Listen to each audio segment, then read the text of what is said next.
ಶ್ರೇಷ್ಠವಾದ ಸಂಬಂಧ ಎನ್ನುವುದು ಸೂರು ಕೊಟ್ಟೋ ರೊಟ್ಟಿ ಕೊಟ್ಟೋ ಅಥವಾ ಉಡಲು ಅಂಗಿ ಕೊಟ್ಟ ಸಂಬಂಧ ಶ್ರೇಷ್ಠ ಆಗಲು ಸಾಧ್ಯವಿಲ್ಲ.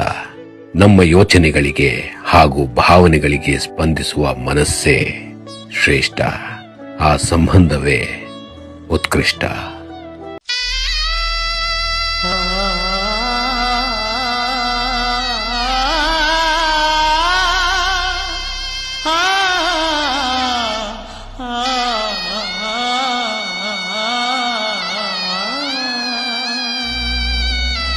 ಮನಸ್ಸು ಮನಸ್ಸಿನ ನಡುವೆ ಎದ್ದು ನಿಂತಿದೆ, ಗೋಡೆ ಕೆಡೆವ ಬಲವೇ ಸೋತಿದೆ. ಯಾವ ಕರುಣೆಯ ಬೆಳಕು, ಯಾವ ಸಂಧಿಯ ತೂರಿ ಕನಸ ಬೀಗವ ತೆರೆದಿದೆ, ಕನಸ ಬೀಗವ ತೆರೆದಿದೆ. ನೂರು ನೋವಿನ ನಡುವೆ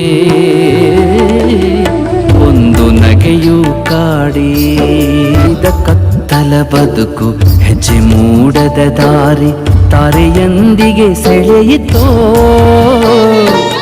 ಊರ ನೆನಪಿನ ಬಲವೇ ಮತ್ತೆ ಕರೆಯುತ್ತ ಕಾಡಿ ಮಣ್ಣ ಋಣದಲ್ಲಿ ಬಿತ್ತಿತೋ,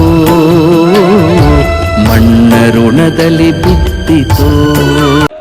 ಯಾರು ದುಃಖದಿಂದ ನಿನ್ನ ಹತ್ತಿರ ಬರ್ತಾರ ಅವ್ರ ಕಣ್ಣೀರು ಒರೆಸಿ ನಿನ್ ಜೊತೆಗೆ ನಾ ಅದೀನಿ ಅನ್ನೋ ಎರಡು ಪ್ರೇಮದ ಮಾತು ನಿನ್ನನ್ನು ಗುರುವಾಗಿ ಮಾಡ್ತಾವಷ್ಟೇ. ಅದು ಗುರುತ್ವ.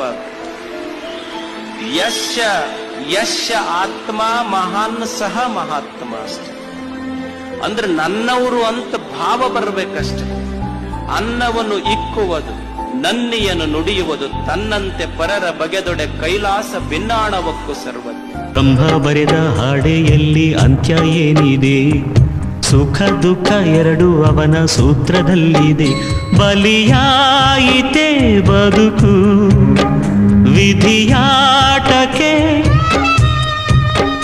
ಬಲಿಯಾಯಿತೆ ಬದುಕು ವಿಧಿಯಾಟಕ್ಕೆ. ಸಜ್ಜನ ಬಂಧುಗಳೇ, ಒಂದ ಮನಸ್ಸಿಗೆ ಸಂಜೀವಿನಿಯಾಗಿರುವ ಈ ಧ್ವನಿಗೆ ನಿಮ್ಮದೊಂದು ಲೈಕ್ ಇರಲಿ.